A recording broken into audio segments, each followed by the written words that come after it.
Reed, welcome to week 2. We're going to look at USF today. Honestly, not a super exciting game unless you're just a Fighting Irish fan and just wanted to see someone absolutely maul some scrub team, which is essentially what happened.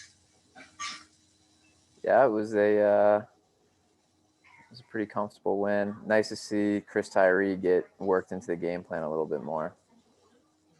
Comfortable win is an interesting way to describe a 52-0 beatdown of a team that didn't belong on the same field. I think we talked about it a little bit offline. It's a new mentality approaching Notre Dame football these days. So. Yeah, and one thing that's always kind of I wouldn't say bothered me, but it's been interesting to me is the way that Brian Kelly is often seems reluctant to just step on throats, right? This is a game where it's not like they even were pressing the gas that hard in this game. They couldn't stop right up the middle. Like they just beat them up the whole game. This was the game where Tony Dungy talks about Tommy was blocking while there was actual saliva dripping out of his mouth. So, oh, Dungy. So, so we'll start on the defensive side of the ball. It's kind of hard to be really nitpicky about stuff in a 52-0 game. It was really kind of bread and butter. The whole game was really just Barkley's defense being up front with the front four and then filling in the proper fits for the linebackers and forcing third and longs, and you're just not going to be able to execute that way all the way down the field. So I don't have a good and a bad this week, but we will take a quick look at just a quick 3-and-out series that sort of showcases what the defense was doing right. Keeping everything in front of them, beating them up front, and forcing them to execute, and then capitalizing when they didn't, right? So go into screen share here. So this is USF's, I think, third possession, right? It's pretty. It's right at the beginning of the second quarter. Maybe their fourth possession. I'm not exactly sure. But as you can see here, they get the kickoff. They're right around normal field position 20, the 20. And on first down, they try a run up the middle. Or I'm sorry, I'm ahead of us. Let me back up a little bit. So first down, they're going to try a sort of a run up the middle, and there just aren't going to be any running lanes. Right? The linebacker or the linemen, stand up offensive linemen, linebackers fill the gaps. There's just nowhere to go. That sets up a second and medium, right? Second and long, or at least second and 8. At this point, you can see they're 0-2 on third down conversions. So obviously, it's their third possession here because I don't think there's a lot of turnovers in this game. All right, and so USF says, "Hey, let's get a pass going, play action pass." He actually had an open man here, right? There was a gap here to fit that ball in. But even if he catches it, you've got I think that's Pat Hamilton right there to make the tackle, right? No room to run after the play. They did a good job freezing the linebackers. We'll watch that play one more time. They did a good job freezing the linebackers. You step up to play that run fit, and then they just can't quite get back in time. But he misses the pass, and that's really not an easy throw, right? Ton of congestion in the middle, or at the line of scrimmage, right, with all these big linemen hitting people, trying to thread that really in a pretty good window, but a tight one, right? And it's just going to be really tough to execute, right? Which is sort of that bend and break mentality that served us really well under Bob Diaco and has been serving us well under Elko and Clark Lee. So, and that brings up a third and long, and their options are really limited at that point. They can run another kind of pass. Play action's not going to work. It's going to be a lot harder to get a linebacker to bite on a play action pass on third and long. Those ends and those edge blitzers can line up 3 yards outside the line of scrimmage or 3 yards off the tackle, right? You can see how far out they are, right? They're coming for them, right? And they pick a conservative path here with a draw up the middle, without going too deep into it. They're trying to suck the linemen, deep. And then sort of hand off up the middle this way, right? And you'll see here why that doesn't work, right?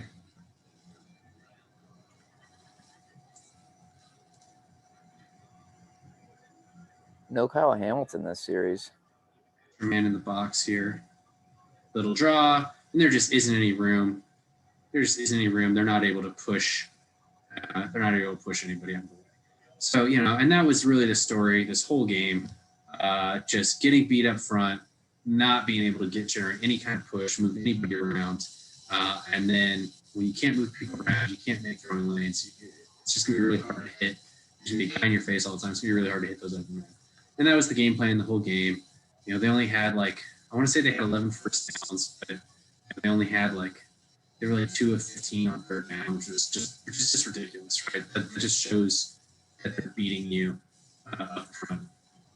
And that's pretty much all there is to that. It's not something to really belabor. No, I mean, yeah, dominate the trenches. That was what that game was all about. It didn't matter what you did. And that's the different thing about Notre Dame football these days is we're so dominant in the trenches that execution doesn't matter at the skill position as much as in the past because you don't have to have high level performance, and when you do, you get these 52-0 wins. So go in there, every game plan's got to be the same, dominate the trenches, and then everything else just falls into place. Like that series that you just showed, Kyle Hamilton wasn't on the field. And then that last play was, you're going 2 and 3 deep in the safeties with Houston Griffith, DJ Brown, those guys getting in. So yeah, it's good. Good. Well, and that, and that pays off. And we're not talking about this game today, but, when you get those guys on the field and then count him because he lowers his head against North Carolina and the drop, there's just no drop off, right? Yeah. So absolutely. I mean, on offense, they could win, or they could potentially win the Joe Moore Award again. The defensive front is fearsome as anyone in the country, right? And Foskey is a freaking animal. Right? He's just so fast off the edge, right? And just creating havoc plays on I saw a stat, I don't remember exactly what it was, but it was something like both defensive ends have an 18% havoc rate, which is just absurd, right? I mean, 40 that puts up whatever, that doesn't work out perfectly, but something like 30% of defensive plays are havoc plays, which is untenable for opposing defenses. It's crazy we aren't winning the turnover margin by way more than we are right now. Yeah, that is a little frustrating. Not that we need it right now, but we needed it against Clemson, so and we got it. So yeah, I think we'll continue to make strides in that arena as you show the recipe that you're gonna have to take risks to beat us. We're gonna be able to take advantage of some of those. Yeah, so let's go ahead and we'll switch over to the offense. I know you want to look at the first play of the game from scrimmage, which they did this and they never went back. So I will get it started for you. Yeah, I mean, this goes into scripting, right? So this whole season was very clearly a build up to the Clemson game. So one of the things we have to do is show early and often that we're willing to take shots down the field and that you got to respect the passing game. So we came off of Duke, which wasn't phenomenal execution, but pretty well balanced on offense. And then in this game again, we'll go this play. You'll see it as we set it up. It's going to be your classic 3 tight end Notre Dame set. I have a feeling that as we go through this season, you're going to see a lot of the plays I pick are those 3 tight end sets. But if you get the formation up, I'll just break down kind of what the game plan here is. So, yeah. So you can annotate if you want. You go to the top, it'll say annotate, and you can circle stuff. Yeah, no, that's fine here. So you see we get we got our 3 tight ends here. I think what you don't see, I don't know if leading up to it, if there was a motion to get Javon McKinley out there or if this is just the setup. But either way, you got first offensive play. You got an underdog coming into the stadium. You want to show that you can push the ball down the field. You also want to establish the run. So the defensive game plan, they got to respect that run. And what you'll see is the linebackers bite on a beautiful play action. One of the triggers here, I think, that helped is you'll see Brock Wright on the top of the line of scrimmage. Yeah, right there. He doesn't go out for the pass here, so he really sells the play action. The linebackers that are on top of him, so you got those two. You basically got the strong safety stepped up and the outside linebacker on the top of the screen. Those guys bite hard to the point where the outside linebacker actually thinks he's getting blocked and he ducks under it, and before he knows what's happening, Tommy Tremble's running down the field past him. So we can hit play and run through it real quick, real time.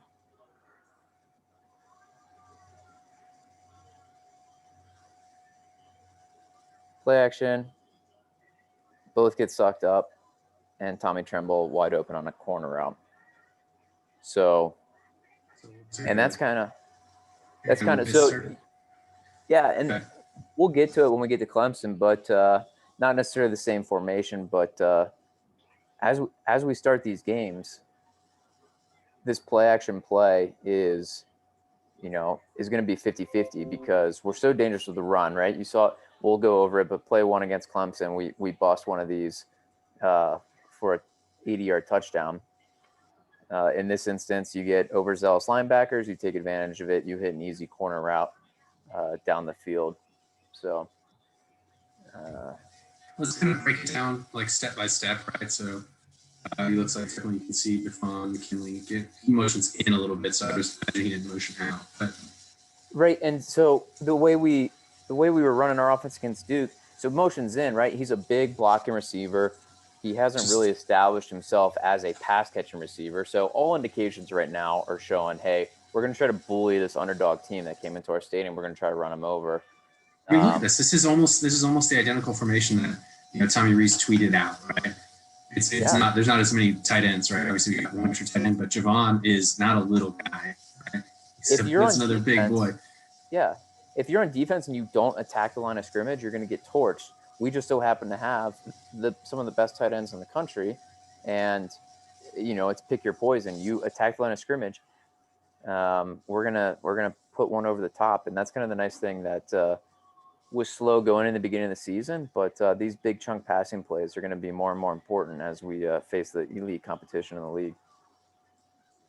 We'll break it down by part. So we start pre-snap. So we just talked pre-snap. Right? Look at this line right here.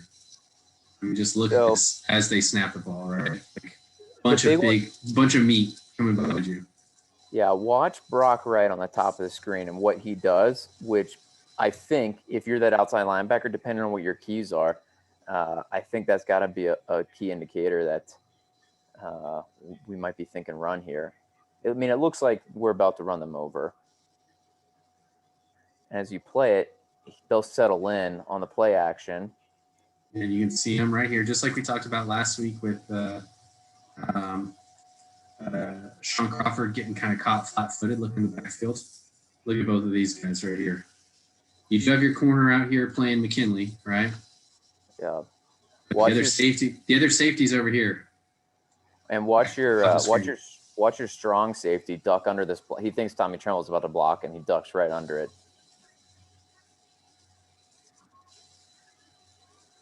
Yeah, we'll go back again real quick. Yeah, so we'll just watch just that. We'll just watch the strong safety with Tommy Tremble here. You can see we're talking about.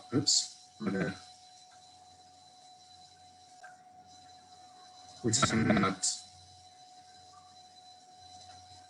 Tommy Tremble and that strong safety here, right?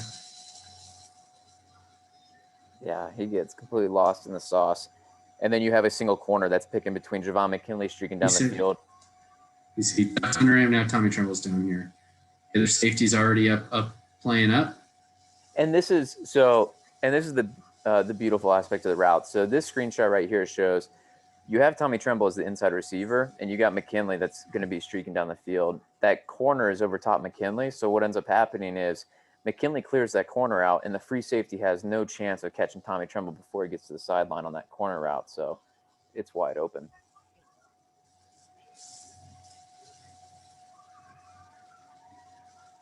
Both of them to tackle him too. And what this does too is all of a sudden you got this overzealous defense that gets torched down the field, and now they're going to settle in, and we're just going to end up running the ball. We end up rushing in for a touchdown in this series. So, hey, why don't we skip forward? We can watch that real quick just for funsies. Yeah, you'll see it wasn't exactly great execution. We get down to 3rd and 3 from probably about the 15-yard line, and Book ends up scrambling in for the touchdown. So that was one of the future series you're talking about. I mean, it's just always fun to watch a touchdown. Yeah. I mean, that's not even drawing it up. That's just backyard football, as they say.